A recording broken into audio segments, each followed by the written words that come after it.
حبايبي اخباركم ايه؟ وحشتوني. تعالوا بقى قبل ما نبتدي الفيديو نصلي على النبي في التعليقات. اللهم صل وسلم وبارك على سيدنا ومولانا محمد. وصفة النهارده بقى هنعمل ايه؟ هنعمل كورن دوج. هعلمك ازاي تعملي لي كورن دوج تحفة جدا. كورن دوج بجد عالمي، عشان لما ولادك يطلبوه نعمله. بس تعالوا قبل ما اوريكم الوصفة هسمعكم صوت القرمش. بس ما ننساش اللايك والشير والاشتراك في القناة. وتعالوا بقى يلا بينا نسمع صوت القرمشة كانت عاملة ازاي. تعالوا شوفوا. هبتدي ادوق لكم واحده منهم. مم. تحفه قوي.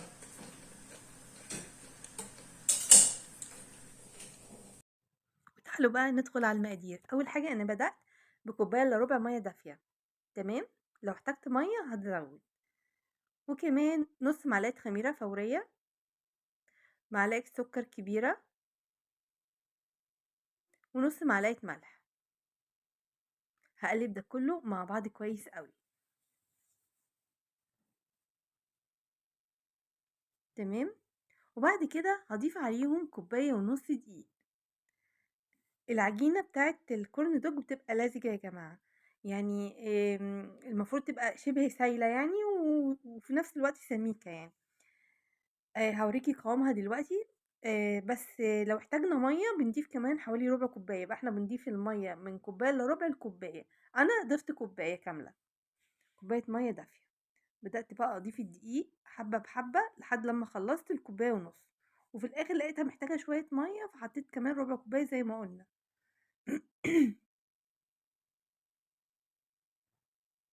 ابتدي اقلب كده بالراحه عشان ما يكلكعش معايا.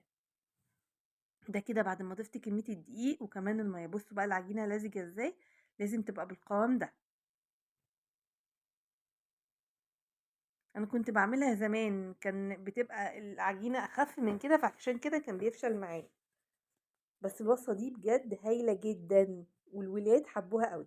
هسيبها بقى لحد لما تتخمر على جنب شويه. تمام. استخدم بقى، بصوا يا جماعه، هوت دوج، سوسيس، اي حاجه من الحاجات دي ممكن استخدمها. ده كان فراخ ولحمة. تمام. تمام. في الوقت ده بقى انا كنت سلقة مكعبات بطاطس نص سلقة. تمام. بعد ما اتسلقت طبعا صفيتها، وبعدين حطيت عليها معلقة دقيق وقلبتهم مع بعض. انا اعرف الكورن دوج الكوري هو اللي بيتعمل بالبطاطس، والامريكي بيتعمل من غير البطاطس. انا عملت شوية كده وشوية كده عموما يعني. خلطتهم كده كويس زي ما احنا شايفين. ممكن كمان يا جماعة الكورن دوج الناس ساعات بتحط معاه جبنة موتزاريلا. هوريكم في انه مرحلة. دي العجينة بتاعتي اتخمرت اهيت، بقت خفيفة وحلوة. انا بقى جربهم نوعين من فتات الخبز او البقسماط عموما يعني. عندي الكريسبي وعندي البقسماط العادي اللي هو بتاع البانيه. انا طبعا البقسماط عندي ما كانش متبل، فانا عشان اختصارا للوقت كنت حطيت عليه مرقة دجاج فورية زي ما احنا شايفين كده، او باودر يعني. هو والبطاطس ونوعين الكريسبي والبقسماط الناعم. تمام. وقلبته. ممكن انتي بقى تحطي توم بودرة، بصل بودرة، ملح، فلفل لو مش حابة تستخدمي المرقة. المفروض انا كنت حطيت الحاجات دي بصراحة، بس انا كنت مستعجلة فحطيت من المرقة على طول. قلت عشان تديهم طعم. تمام. انا حطيتهم بقى في عصيان الشيش طاووق كده، الهوت دوج بتاعي. ممكن بقى وانا حطاها في عصيان الشيش طاووق كده احط معاهم قطع جبنة موتزاريلا مكعبات. وكمان استخدمت العصيان القصيرة. برضو بشوف انه الاحسن عشان بعد كده اعتمدها عندي. بصوا بقى هحطها في العجينة ازاي وهوريكم ازاي بكل سهولة. بصوا بقى بقلبها في العجينة كده. تمام. في جزء من العجينة طبعا هيبقى شكله مش مظبوط، هبتدي ابل ايدي بالمية واقوم لماها. انا بوريكم المية اهي. وهبتدي هقوم لماها كده عشان ايه؟ يعني يبقى شكلها احلى افضل يعني. بعدين هحطها في البطاطس اللي محطوط عليها نشا. وبعدين يا اما احطها في الكريسبي او البقسماط العادي. بس الكريسبي يا جماعة طلع وهمي، طلع حلو جدا جدا جدا، احلى من البقسماط العادي بكتير. اللي برضو اللي ما عندوش كريسبي ممكن يستخدم بقسماط. الكريسبي ده جايباه من عند العطار، كريسبي العادي خالص. تمام. طبعا مش بضغط عليها قوي، بضغط عليها خفيف كده عشان الحاجة تمسك لما تتقلي. شايفين؟ اهي. هعمل كمان واحدة بقى بالبقسماط العادي، بقلبها في العجينة كده زي ما احنا شايفين بكل سهولة، ولا بيض ولا اي حاجة. هي دقيق وشوية مية دافيين وخلاص، يعني الموضوع انتهى.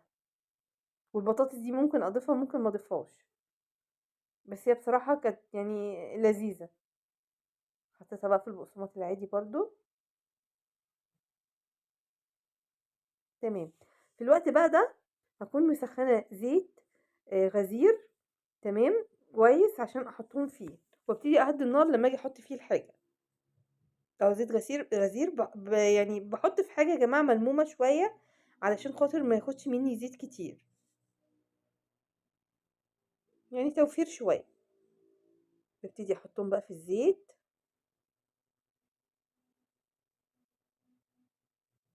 لحد لما ياخدوا لون ذهبي وجميل. حطيت بقى اللي هي اصلا شيش طاووق الطويلة والقصيرة، دي تجربة، بس الطويلة احسن من القصيرة بكتير. والبقسماط الكريسبي احلى كتير من العادي.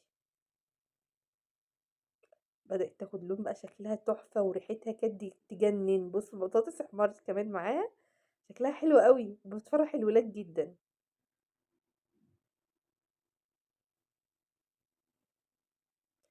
طبعا هما تقليبهم بيبقى شوية، يعني من العجينة هشة وكده بيعوموا على وش الزيت، بيبقى تقليبهم. بصوا بقى، انا عايزه اوريكم الجمال.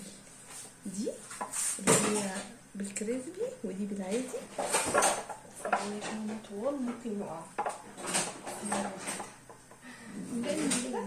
ودول اللي هم القصيرين، بصوا اهي واهي. تمام. هبتدي ادوق لكم واحده منهم. امم تحفه قوي.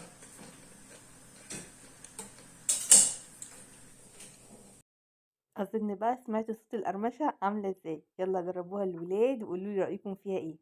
وزي ما قلت لكم ما ننساش اللايك والشير والاشتراك في القناه، وقولوا لنا تحبوا نقدم ايه الفتره الجايه. يلا سلام.